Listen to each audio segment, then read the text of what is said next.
Hi everyone, this is Mami Rods and this is Lakbay Ganap Family.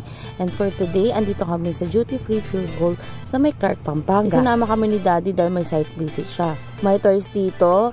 Tapos yung center na yan yung pinakapasukan ng Pure Gold Duty Free. Ang Duty Free kasi commonly here sa Philippines is mga international products o yung mga imported items. So pagpasok namin, automatically kitchenware yung dito sa right or left side.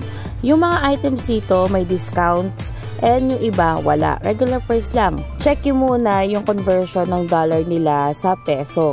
Bakit kanyo? Kasi mga ibang items dito nakadenominated sa dollar. Kaya check nyo yun. This is a grocery selections ha. Kung gusto niyo ay school supplies, don't expect too much dito sa location na to dahil wala sila masyadong ganon. Since this is my first time, si Kasmo nakakapunta-punta na dito at pumibili ng mga goodies. Ayan, 75 pesos lang yung yogurt. Ayan, all kind of variation ng flavors. Kaya may mga corners sila dito ng 70%, 80%. That's a local or international goods na ha. Again, check nyo maigi yung mga discounts corners nila dito.